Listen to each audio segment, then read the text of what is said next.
안녕하세요, 이코치입니다. 이번 영상에서는 팔굽관절에 대해 공부해 보도록 하겠습니다. 팔굽관절, 어깨관절 바로 아래에 있는 관절이죠.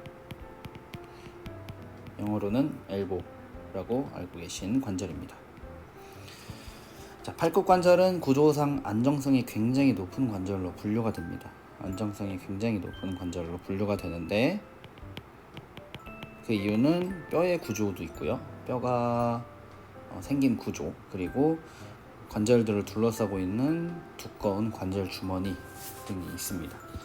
그런 구조물 덕분에 굉장히 안정성이 높은 관절로 분류가 되고요. 어깨 관절을 공부할 때 얘기했듯이 안정성이 높은 관절은 가동성, 즉 움직임의 제한을 가지게 되는데 그중 대표적인 관절이 바로 팔굽 관절입니다. 가동성은 떨어진다. 뭐 좀 덜 움직인다, 많이 못 움직인다가 아니고 방향성이 한 방향밖에 나오진 않아요. 팔굽관절은. 이따가 한번 말씀드리도록 하겠습니다. 자, 그럼 팔굽관절은 어떤 구조물들로 이루어져 있는지 한번 같이 보도록 하겠습니다. 먼저 팔굽관절을 이루는 뼈는 3개입니다. 어깨관절을 이루던 여기 위팔뼈가 있고요. 팔뼈. 그리고 안쪽에 좌뼈라고 합니다. 좌뼈. 바깥쪽에 노뼈라고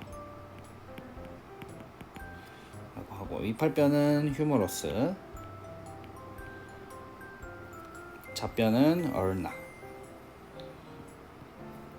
노뼈는 레디우스라고 합니다. 자, 위팔뼈의 윗부분은 어깨의 온폭하게 파진 와순과 관절을 이루고, 아랫부분은 좌뼈, 노뼈와 이렇게 관절을 이루게 되는데요. 위팔뼈와 좌뼈가 만나는 곳, 여기 이곳을 위팔좌관절이라고 합니다. 위팔뼈와 좌뼈가 만나는 위팔좌관절. 그리고 바로 옆에 위팔뼈와 노뼈가 만나는 위팔노관절이 있습니다. 자, 위팔좌관절은 이게 앞쪽에서 보시는 모습이고요. 이게 뒤쪽에, 오른쪽의 그림이 뒤쪽에서 보시는 모습인데 그림에서 보이시다시피 뒤쪽 그림에서 더 잘 보이죠? 여기 온폭하게 파인 곳에 싹 들어가게 되어 있습니다. 보시다시피 서로의 뼈 표면이 굉장히 잘 맞물려 있는 걸 볼 수 있죠. 그렇기 때문에 안정성을 높여주는 데 상당히 기여를 하게 됩니다. 이걸 한번 옆에서 한번 보도록 할게요. 자, 옆에서 본 건데, 이 위에 있는 뼈가 위팔뼈고요. 아래에 있는 뼈가 좌뼈입니다. 그리고 좌뼈는 경계선이 이렇게 되어 있고요. 노뼈는 다른 색으로 이렇게 생겼습니다. 그래서 여기 온폭 파인 부분이 있고요. 이 앞쪽에도, 위팔뼈 앞쪽에도 이렇게 온폭 파인 부분이 있습니다. 그래서 여기를 팔꿈치 오목이라고 하고요. 이 앞쪽은 활차고랑이라고 합니다. 그리고 이 부분과 만나는 좌뼈의 요 톡 튀어나온 갈고리 같은 부분이 팔꿈치 머리고요. 머리. 그리고 앞쪽에 톡 튀어나와 있는 곳은 갈고리 돌기라고 합니다. 그래서 팔꿈치가, 요 좌뼈가 위로 움직이면 팔꿈치가 구부러지는 거고, 아래로 움직이면 팔꿈치가 펴지는 건데, 굽혔다 폈다 하면서 갈고리 돌기와 활차고랑이 딱 맞물리게 되고 팔꿈치 머리와 팔꿈치 오목이 딱 맞물리게 됩니다. 때문에 가동 범위에 굉장한 제한을 가져오지만 안정성에 굉장히 높은 기여를 하게 됩니다. 그리고 또 하나 관절, 아까 말씀드렸던 위팔노 관절인데요. 위팔 노관절은 위팔뼈에 볼록한 소두라는 부분이 있습니다. 이쪽에 바깥쪽에 여기 소두라는 부분이 있고요. 그리고 노뼈 머리 이쪽 부분에 여기 움푹 파인 부분, 이 부분이 서로 만나는 관절입니다. 뼈와 뼈가 만나는 곳이 관절이라고 말씀을 드렸죠. 그래서 뼈와 뼈가 만나는 곳. 근데 자세히 보시면 한 군데가 더 있습니다. 그림상에도 보이시는데 이 부분이죠. 여기 뼈가 만났죠. 요 부분. 앞에서 보면 이 부분. 이 부분에 또 관절이 하나 있습니다. 바로 노뼈와 좌뼈가 만나는 노자 관절이라고 하는 관절인데요. 노자 관절은 이 팔꿈치 쪽에서 한번 만나고요. 밑으로 쭉 내려가면 나중에 손목 부분에서 또 한번 만나게 됩니다. 그래서 노자 관절은 두 개인데 팔꿈치 쪽에 있는 노자 관절을 근위 가까운 쪽에 있다 해서 근위 노자 관절.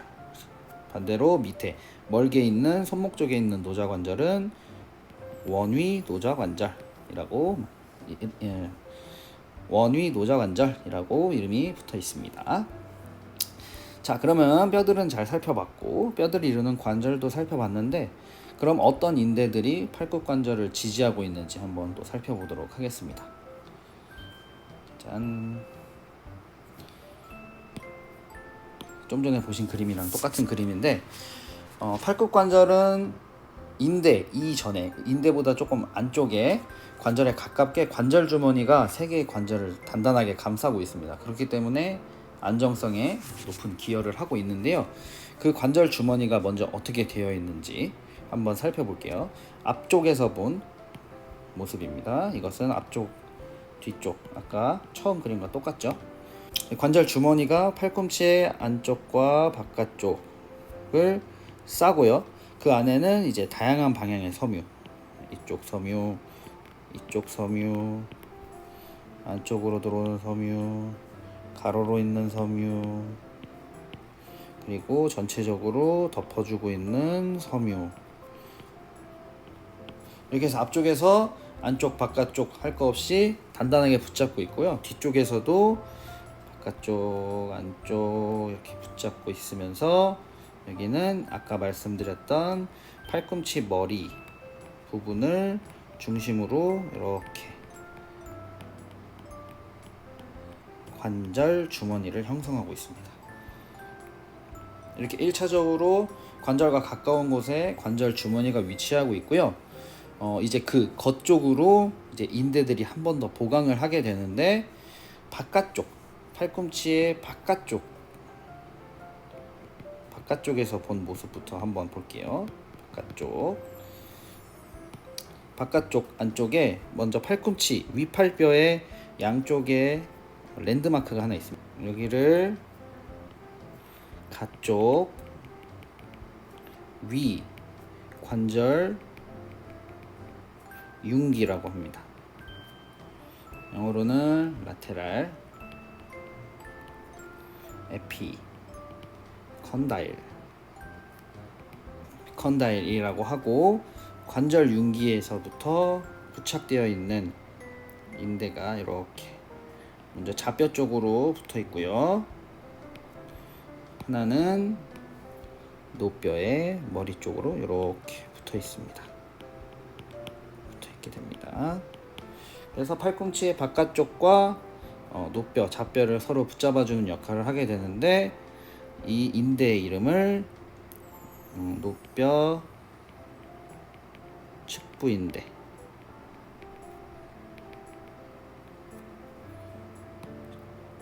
밑에 거를 좌뼈 측부인대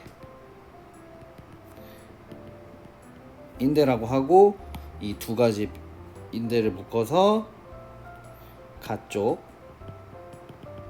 곁인대 라고 합니다. 가쪽 곁인대. 그래서 바깥쪽에서 볼 때는 섬유 두 가지 방향으로 인대가 부착되어 있죠. 자, 그러면 안쪽에는 어떻게 되어 있는지 한번 보겠습니다. 이건 안쪽 팔꿈치의 안쪽을 보고 있는 안쪽에서 바라본 모습이고요. 마찬가지로 안쪽에도 위팔뼈에 융기가 하나 있는데 이것을 안쪽 위 관절 융기 라고 하고 영어로 medial, 아까는 lateral, 이번엔 medial 에피컨다일 라고 합니다. 자, 마찬가지로 인대가 부착되어 있는데 안쪽 인대는 세 가지 섬유로 이루어져 있습니다. 먼저 뒤쪽에 붙은 섬유가 하나 있고요. 이건 뒤쪽 섬유. 그리고 가로로 이어져 있는 가로 섬유가 있습니다. 가로로 붙어 있는 가로 섬유. 그리고 마지막으로 앞쪽에 붙어 있는 앞쪽 섬유가 있습니다. 이렇게.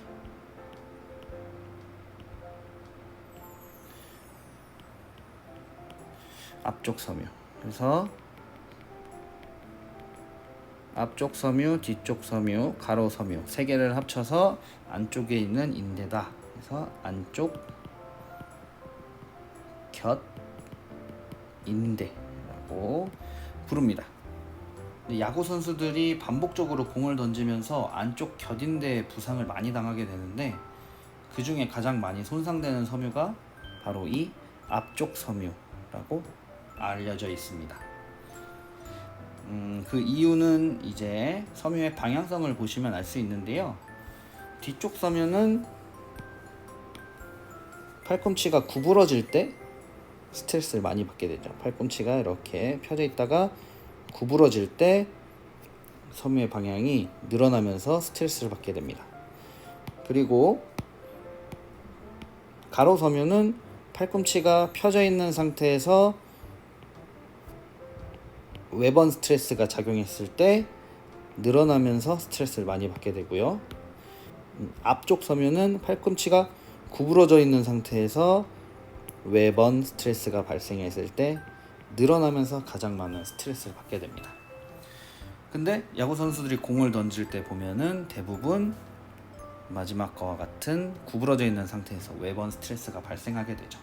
그렇기 때문에 야구 선수들이 MUCL 부상, 메디알 얼나, 컬라테랄 리가멘트 MUCL 부상이 있을 때 가장 자주 손상되는 섬유가 바로 앞쪽 섬유다 라고 이야기를 하고 있습니다. 물론 이제 비정상적인 강한 충격에서는 섬유의 방향과 상관없이 손상을 당하기도 하는데 이런 것들은 부상에 관한 내용을 다룰 때 좀 더 자세하게 이야기를 나눠보도록 하겠습니다. 자, 그럼 팔굽관절의 안쪽과 바깥쪽을 지지하는 인대에 대해서 알아봤고 관절 주머니에 대해서도 알아봤는데 추가적으로 한 가지 인대를 좀 더 보고 싶습니다. 그 인대는 저희가 안 본 관절이 하나가 있죠. 지금 좌뼈와 노뼈를 이어주는 관절인 근위 노자관절, 이 관절을 지지하는 인대인데요. 바로 노뼈 머리띠 인대입니다. 고리 인대라고도 하는데 이렇게 바깥쪽에서 보여요. 바깥쪽에서 좌뼈에서 시작돼서 노뼈의 머리를 이렇게 감싸서 어디까지 가냐면 위를 쭉 감싸고 이쪽으로 이렇게 내려와서 붙습니다. 그러면은 좌뼈에다가 노뼈를 딱 감싸 붙여주는 그런 역할을 하는 거죠. 그래서 좌뼈에서 시작해서 노뼈의 머리를 이렇게 머리띠처럼 감싸고 있다라고 해서 붙여진 이름 같아요.